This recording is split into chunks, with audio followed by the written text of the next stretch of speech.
Aujourd'hui, on va faire un suivi d'élevage. Ça fait pas mal de temps qu'on n'en a pas fait un. Alors il y a eu beaucoup d'espèces qui sont arrivées et aussi parties. Je vous mets la liste en description parce que ici je ne veux pas présenter toutes mes espèces, ça prendrait beaucoup trop de temps.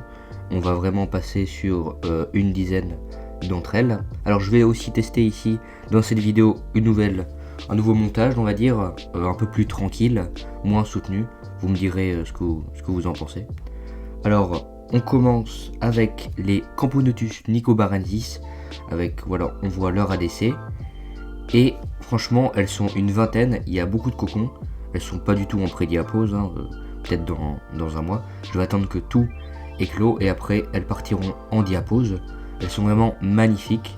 J'ai hâte que vraiment les premiers médias arrivent. Après, on va voir les Manica rubida. Elles sont vraiment bien développées. 8 ouvrières. Le couvain est assez raisonnable. Alors elles sont assez agressives, mais ça dépend franchement des fois. Des fois la reine même sort dans l'aire de chasse. Et là, une ouvrière qui vient naître, vraiment claire comme ça, c'est vraiment magnifique. Après, une nouvelle espèce, une Camponotus pilicornis. Donc je l'ai filmé sous un angle un peu particulier parce que le tube était vraiment gras. Donc voilà. C'est, je trouve, la plus belle Camponotus endémique qu'on peut trouver après l'Acrontatus. Et vraiment cette couleur, on dirait une Sanctus de profil comme ça. Jaune en dessous comme ça. Après, les Camponotus crinontatus qui sont dans une aire de chasse, on va dire temporaire, pour la diapose. Après je ferai une meilleure ADC. Le tube vraiment, bah il est gras quoi. C'est vraiment pas mal. La gine toujours en forme et j'espère que elles seront prêtes l'année prochaine pour entamer une longue année. Ici il n'y a plus beaucoup de couvains, donc elles sont déjà prêtes pour la diapose. La gine, on la voit là, magnifique juste. Les Messor barbarus, elles, qui ont explosé tout simplement pendant cet été.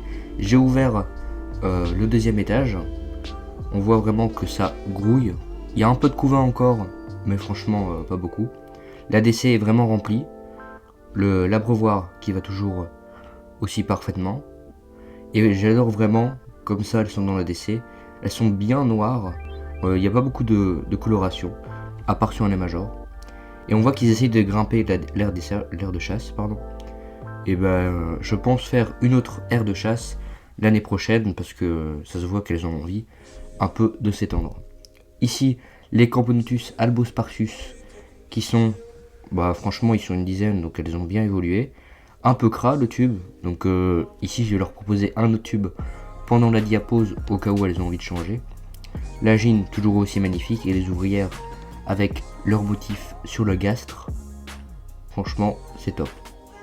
Les Crématogaster scutellaris, elles sont ici une quarantaine. Franchement pour une première année je pense que 40 ouvrières c'est vraiment pas mal. Surtout qu'il y a encore beaucoup de couvains, des larves, des nymphes. Donc peut-être jusqu'à 50. Mais après ici elles vont partir en diapose. Hein. Il faut un peu les stopper.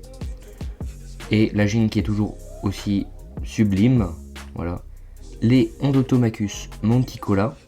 Alors ici il y a 4 ouvrières et comme vous voyez je l'ai mis en terrarium. Enfin une ADC que j'ai mis avec de la terre, des plantes, de la mousse et j'ai mis leur tube. Alors il n'y a pas encore il n'y a plus de couvain, il y a juste quelques œufs. Ici on voit la Phytonia, c'est une plante vraiment je trouve vraiment magnifique. Alors je l'ai prise parce que vraiment les motifs sont vraiment super. On vient de voir la mousse qui est aussi je trouve très belle. Et une pierre en fait où je dépose un peu la nourriture et elles vont chercher là. Voilà, on voit qu'elles rentrent dans le tube. Et en fait on voit pas grand chose parce que c'est assez gras et elles ont mis de la terre sur les parois. Mais on va dire elles sont 4. Plus la reine. La Pogonomyrmex barbatus, toujours seule, parce qu'en fait elle est à 18 degrés ici, donc forcément le couvain ne se développe pas, mais comme vous voyez elle a une belle grappe d'œuf juste au-dessus. Et si on voit vraiment la pilosité, ici donc elle est vraiment bien rouge, et on voit vraiment le reflet des poils sur elle. Et surtout en dessous de la tête. Voilà, c'est la fin de la vidéo. J'espère que vous avez bien aimé ce type de montage un peu plus tranquille, un peu plus chill. Bon, on se retrouve le mois prochain pour une nouvelle vidéo, je sais pas encore quoi, mais on verra bien.